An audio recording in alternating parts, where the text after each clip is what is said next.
Madre Giovanna, Luisa Ferrari. Nasceu no dia 14 de setembro de 1888 em Reggio Emília, Itália. Ela era a mais nova de 7 filhos. A fé de sua mãe foi fundamental para ela porque nesse tempo havia um clima anticlerical generalizado entre a população e também na sua família. Em 3 de novembro recebeu o batismo na Catedral de Reggio Emília, como ela própria relatou na sua autobiografia, História Pequeniníssima, o nome escolhido pelos seus pais. Luísa encontrou nela um profundo significado espiritual, de ser guiada por Deus, para a sílaba Luisa, que em italiano significa ela sabe. Aos 12 anos de idade, em 1990, ela sentiu um forte desejo de oferecer sua vida. Esta experiência espiritual, ela a chamou de a oferenda ao século. Assim ela nos conta. Não sei por que me senti atraída para o céu. Lembro-me bem da chama espiritual que ardia no meu coração, por algo que ainda não compreendia e que me atraía para Deus. Um ano depois, em 6 de junho de 1901, recebeu sua primeira comunhão na igreja de São Nicolau, em Reggio Emília. Neste primeiro encontro com Jesus, na Eucaristia, ela recebe um chamado esponsal de Deus. A ternura do dom divino me fez chorar profundamente, sentindo claramente que eu teria que esperar muito tempo, sofrendo antes de fazer o que ele queria. Em 1907, aos 20 anos, foi a uma gruta no Parque de Villa Sella, em Reggio Emília, onde recebeu uma promessa do Senhor: você será a mãe de filhos e filhas. Ela contou que, naquele momento, estava procurando, com um pouco de hesitação, um espaço de solidão, silêncio, paz e sossego.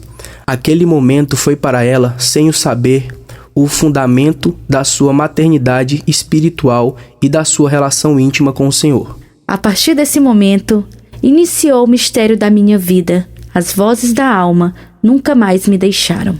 Em 1908, Madre Giovanna começou a seguir os passos de São Francisco, depois de entrar casualmente em uma igreja de frades capuchinhos, em Reggio Emília. Em seu coração, ela tinha o desejo de entregar sua vida a Deus. Então, depois de um tempo, ela entrou na terceira ordem franciscana. Para ela, o carisma franciscano era o chamado ao sorriso da pobreza e da santa alegria, tanto que mais tarde dirá: ou franciscana ou morta.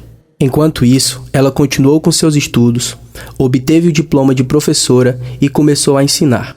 Entre os vários cargos como professora, ela trabalhou com crianças com deficiências e em uma instituição com pessoas cegas, onde descobriu que várias situações de abuso estavam ocorrendo e passou a defender seus direitos.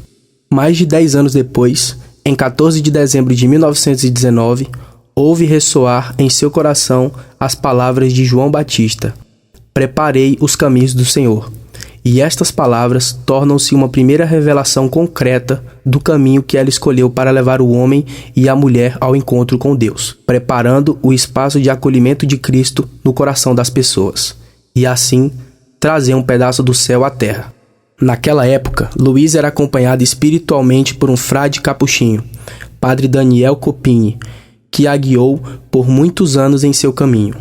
No seu coração, sentiu o desejo profundo de entregar ainda mais a sua vida ao Senhor. Certa vez, falando com o Padre Daniel, expressou suas dúvidas e o seu desejo missionário. Gostaria de ser franciscana. Gostaria de tornar-me simples, porque a simplicidade é a verdade. Gostaria de viver para o amor. Gostaria de levar o Evangelho também aos mais pobres, aos mais sofredores, aos mais perdidos, para amar e fazer amar ao amor. Um evento importante acontece em 1920. Ainda à espera de uma resposta concreta do Senhor, em 24 de setembro, Luísa decide fazer votos privados e consagra sua vida a Deus. 2 anos depois, em 1922, Madre Giovanna estava em Roma quando o Papa Bento XV faleceu e foi eleito o Papa Pio XI. Ela conta que estava nas proximidades do Vaticano, e apesar do susto inicial pela imensa multidão, a experiência de estar na Praça de São Pedro entre as pessoas e ouvir o anúncio "Temos Papa" foi comovente para Luísa.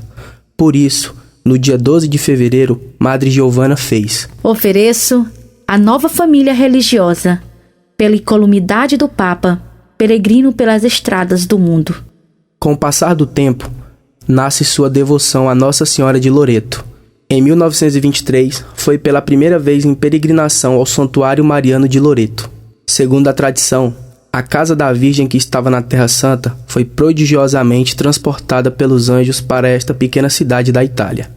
Em 16 de julho de 1923, ela foi ao Santuário de Nossa Senhora do Carmo, no dia de sua festa, junto com uma amiga muito querida, que mais tarde tornou-se Madre Paola. Madre Giovanna disse que as duas compartilhavam a busca dos desígnios de Deus em suas vidas e aos poucos foram compreendendo como responder à vontade de Deus. Naquela ocasião, em Loreto, experimentaram uma profunda emoção mística ao ler a frase latina Hic verbum caro factum est, que em português significa aqui o verbo se fez carne. Sentimos o desejo ardente de tornarmos casas acolhedoras, primeiro da palavra e depois dos irmãos e irmãs, para glorificar a encarnação de Deus nas almas distantes e perdidas. Madre Giovanna sentiu que o Senhor a chamava para caminhar junto com outras mulheres, por isso disse: Confiei todo o meu ideal de glória ao Verbo encarnado. Nós fomos lá com tanta fé e devoção. De lá acolhi a voz do céu para colocar em prática o que eu ensinava com o Espírito. Um grupo de almas consagradas como esposas da palavra para a salvação das almas dos irmãos. No dia 10 de dezembro de 1929, Luísa e Marguerita fizeram sua primeira oferta comunitária, durante uma Eucaristia presidida pelo Padre Daniel em Reggio Emília. As primeiras 7 se entregaram totalmente a Deus e depois cada uma voltou para sua casa, esperando o início de uma nova família religiosa. Este momento foi vivido por todos com profunda emoção, principalmente por Madre Giovanna. A amizade fraterna com Madre Paola havia começado alguns anos antes, em 1917, durante um encontro franciscano, que elas qualificaram como providencial. Luísa Ferrari conhece Margherita Bertolucci e sua amizade se intensificou ao compartilhar o ideal comum de consagração total a Deus. Embora Margherita tivesse inicialmente pensado em ingressar em um mosteiro de clarissas capuchinhas, prevalece nela a forte atração que sentia pelo ideal apostólico caritativo que elas compartilhavam. Margherita caminhará ao lado de Madre Giovanna em seu chamado à consagração e fundação de nova família religiosa. Margherita caminhará ao lado de Madre Giovanna em seu chamado à consagração e fundação da nova família religiosa e acompanhará durante aos longos anos de esperança e provações que Madre Giovanna enfrentou ao longo de sua vida. Exatamente um ano depois da oferta comunitária das primeiras 7, no dia 10 de dezembro de 1930, 3 irmãs partem para a primeira missão pastoral. Este evento é considerado o dia do nascimento da Congregação das Missionárias Franciscanas do Verbo Encarnado. A primeira casa da família religiosa foi em Mota Filocastro, na Calábria. Esta pobreza as consolou plenamente, assim como a pobreza do povoado comoveu seus corações e a ignorância religiosa as inflamou do zelo apostólico. Enquanto isso, Madre Giovanna, apesar do seu desejo ardente de se lançar na missão, compartilhando a vida comunitária, optou por ficar na casa dos seus pais, porque eram idosos e precisavam dela. Graças a esta decisão, Luísa pôde acompanhar de perto sua mãe durante a última etapa de sua vida e presenciou uma grande mudança de atitude diante a sua vocação religiosa. Madre Giovanna disse que quando sua mãe tinha 86 anos, ainda não havia dado seu consentimento para tornar-se freira e até tentou dissuadi-la. Em uma ocasião, quando sua mãe experimentou um forte enfraquecimento geral, Madre Giovanna pediu às primeiras irmãs que fizessem uma oração especial diante a Nossa Senhora de Loreto. Dias depois, aconteceu o que ela conta como um milagre inédito. Minha mãe mudou a forma de ver e da recusa do meu sonho. Passou a fazer parte dele. Abraçou a vida religiosa e se consagrou a Deus na nascente família das missionárias franciscanas do Verbo Encarnado. Milagre inédito. Às 19 horas do dia 11 de dezembro de 1932, minha mãe, como que raptada por um sopro divino, Toda radiante, perguntou-me: posso entrar em sua congregação? Com minha alma exultante, dei um grito de alegria. Abracei-a e beijei-a com ternura e, abençoando-a, respondi: claro, você pode entrar. Depois de alguns dias desse momento de graça, no dia 15 de janeiro de 1933, sua mãe partiu para a casa do pai. Alguns meses depois, em 6 de junho de 1933, quando Madre Giovanna tinha 44 anos, foi morar em sua primeira comunidade junto com as irmãs que estavam em Mota Filocastro. Ela descreveu que ficou emocionada com a acolhida, enorme e familiar, e que, providencialmente, naquele dia era o aniversário de sua primeira comunhão. Ao chegar, Madre Giovanna ficou impressionada com o contexto cultural e social que as pessoas viviam neste lugar, do sul da Itália. Vi a extrema pobreza da população, o flagelo da imigração, que deixava para trás os idosos, pobres, as muitas crianças famintas, abandonadas, seminuas, e a ausência de muitos homens por estarem presos. Depois de um tempo na Calábria, Madre Giovanna compartilha com Madre Paola a primeira experiência apostólica de contato direto com as misérias humanas na missão de Vilarota, na Itália, de 1934 a 1938. A missão em Vilarota, pequena cidade de Reggio Emília, na fronteira com a Lombardia, começou a pedido do bispo local, que solicitou a Madre Giovanna a presença de algumas irmãs. Madre Giovanna disse que o povo nos acolheu com muito carinho e pudemos dar caridade e assistência às famílias, aos doentes, aos moribundos e visitando os chamados celeiros. No entanto, Vilarota era conhecida como uma cidade mal afamada e de costumes muito corruptos. Em alguns casos, as condições de trabalho obrigavam homens e mulheres a permanecerem longos períodos no mesmo local, criando, por vezes, um clima de promiscuidade.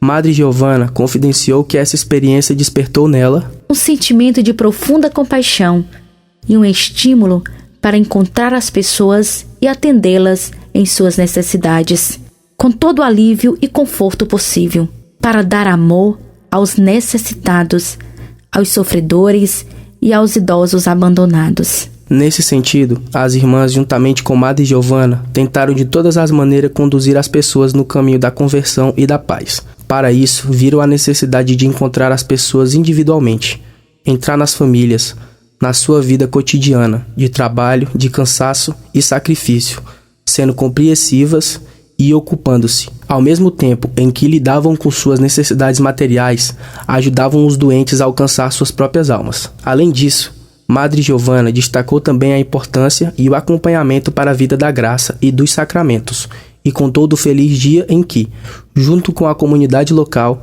testemunharam um casamento de 20 casais. Eles foram instruídos na verdade da fé e apresentados ao sacerdote.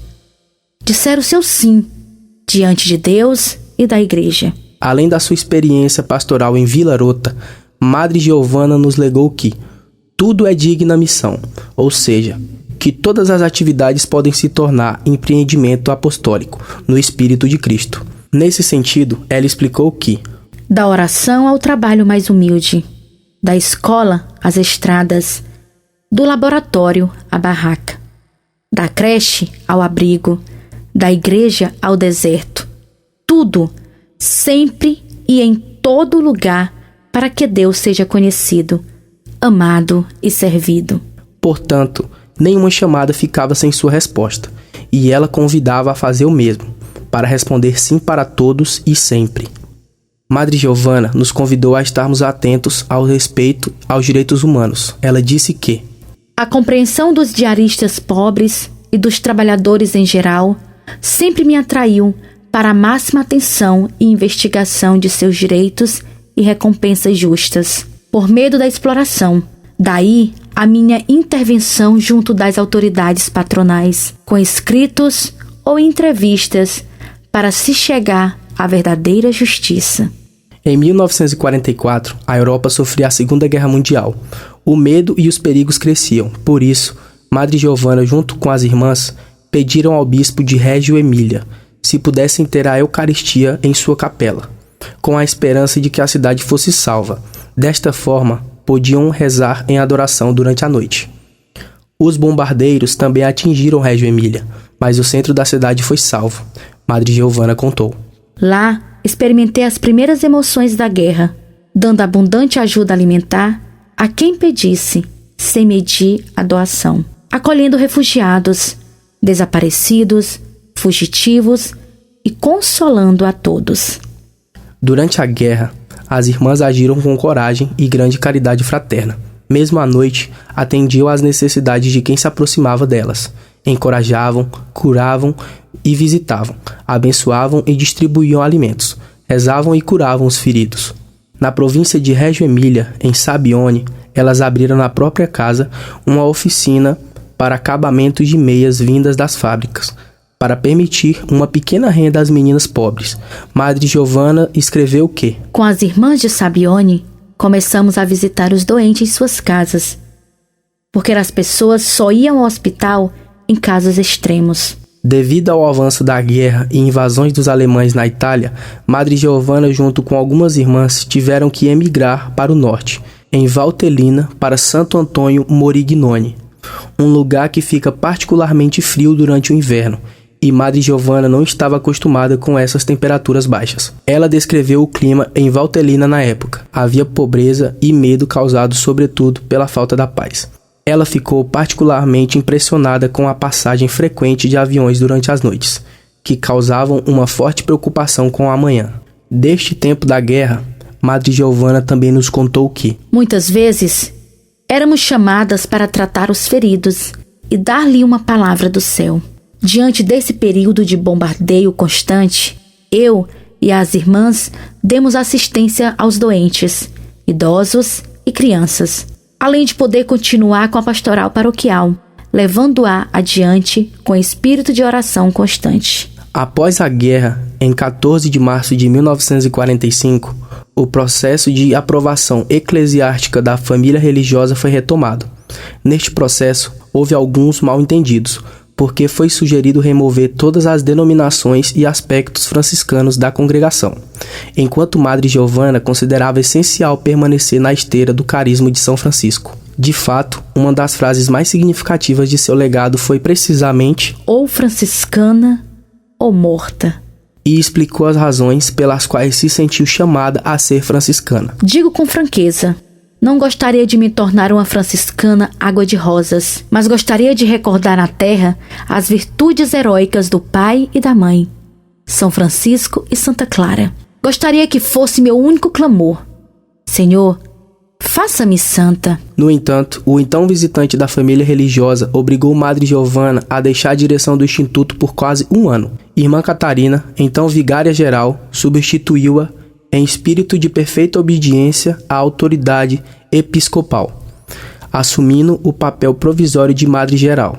Madre Giovanna exortou suas filhas espirituais: reconheça em tudo a delicadeza do amor divino, que por caminhos inescrutáveis conduz nossas almas aos seus desígnios. Após este período de prova, os frades capuchinhos promulgaram um decreto de agregação do Instituto à família franciscana. Madre Giovanna escreveu que a alma franciscana é a obra-prima da simplicidade de Deus. Um ano depois, em 2 de julho de 1947, Madre Giovanna recebeu do então bispo de Como o decreto de aprovação diocesana com o reconhecimento oficial da Congregação das Missionárias Franciscanas do Verbo Encarnado. Ao mesmo tempo, foi confirmada a Madre Giovanna a missão de guia daqueles e daquelas que o Senhor chamou para compartilhar o seu carisma. Nos anos de 1949 e 1950, após a aprovação diocesana com reconhecimento oficial como Congregação Missionárias Franciscanas do Verbo Encarnado, Madre Giovanna procurou o local mais adequado para a sede da nova família religiosa. Finalmente, Madre Giovanna escolheu uma pequena cidade da Toscana, Fiesole, inspirada, entre outras coisas, pela proximidade com outras comunidades franciscanas presentes no território. Esta terra tornou-se sua casa por mais de 30 anos e foi o lugar de onde ela partiu para a casa do Pai. Fiesole é até hoje a sede central da congregação. No entanto, não foi nada fácil conseguir adquirir o imóvel que ela havia identificado, e foram vários episódios em que ela pediu, com oração confiante, a intervenção materna da Mãe de Deus. Certa vez, junto com Madre Paola, ela colocou ao redor da propriedade muitas medalhas de Nossa Senhora da Medalha Milagrosa, com a esperança de poder obter a casa, e assim aconteceu no dia 27 de novembro de 1950. Ela chamou essa casa de Casa Madonna, ou seja, Casa Nossa Senhora. Madre Giovanna tinha muito amor pela Igreja e pelo Papa, e em várias ocasiões nos encorajou a ter sempre fidelidade à Igreja, amá-la e servi-la como sinal de instrumento de salvação segura. No dia 7 de novembro de 1952, Madre Giovanna junto com Madre Paola foram recebidas em audiência pelo Papa Pio XII no Vaticano. Nesse encontro, o Santo Padre as encorajou a ter uma grande vida interior, muito sacrifício e muita união com a Igreja. Estejam sempre com os pobres, os mais necessitados, os mais abandonados, os mais pobres.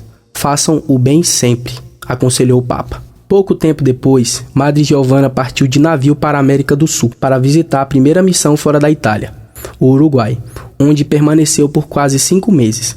A primeira casa da América Latina chamava-se Belém Uruguaio, porque o contexto em que se encontravam era pobre e simples e refletia o espírito franciscano, enquanto a população as encorajava, mostrando-lhes amor e estima. Durante essa experiência, Madre Giovanna experimentou que as palavras recebidas pelo Papa antes de partir haviam se tornado realidade. Ao longo dos anos, Madre Giovanna continuou acompanhando e encorajando todas as suas filhas espirituais que continuaram sua missão em várias cidades da Itália e do mundo. Elas a chamou a refletir seguidamente sobre a própria identidade contida no nome da congregação. Missionárias, porque doadas aos irmãos. Franciscana, porque alegram a Deus. Do Verbo encarnado, porque são propriedades dele. 20 anos depois, em 9 de julho de 1972, as missionárias franciscanas do Verbo encarnado receberam um decreto de aprovação pontifícia. Para Madre Giovanna, que já tinha 84 anos, foi uma alegria imensa. Os últimos anos de sua vida, ela os passou em Fiesole. Seus dias foram marcados pela oração, escuta e acompanhamento de inúmeras pessoas que iam visitá-la. Madre Giovanna havia manifestado o desejo de ser sepultada em Assis, terra de São Francisco. Em seu testamento, destaca-se que ela sempre olhou para Assis como a pátria do espírito. Madre Giovanna, porém, havia manifestado o desejo de ser sepultada em Assis, terra de São Francisco. Em seu testamento, destaca-se que ela sempre olhou para Assis como a pátria do espírito. A casa em Assis foi aberta em 1967. Até hoje, é o noviciado e é considerado um importante centro de espiritualidade para a família religiosa, por ser a cidade fonte do espírito franciscano. Madre Giovanna escolhe o nome de Plântula Mea para lembrar como São Francisco chamava Santa Clara. A passagem de Madre Giovanna para o paraíso ocorreu quando ela tinha 96 anos, na iminência do Natal, 21 de dezembro de 1984. Este fato assume um valor particular em sua história, porque o ministério do nascimento do Filho de Deus sempre guiou sua generosa resposta a Jesus e ainda inspira a herança deixada à sua família espiritual. A morte de Madre Giovanna ocorreu na companhia de algumas irmãs. Enquanto rezavam a Salve Rainha, ela faleceu em paz. As irmãs contam que aquele momento foi vivido num clima de oração cheio de fé, sustentado por uma grande esperança que amenizava a dor. Havia sofrimento junto com serenidade. Havia dor pela separação e paz pela esperança da glória. Na véspera de 24 de dezembro, foi sepultada em Assis, na capela de Plântula Mea, lugar aberto às pessoas que queiram visitar sua intercessão.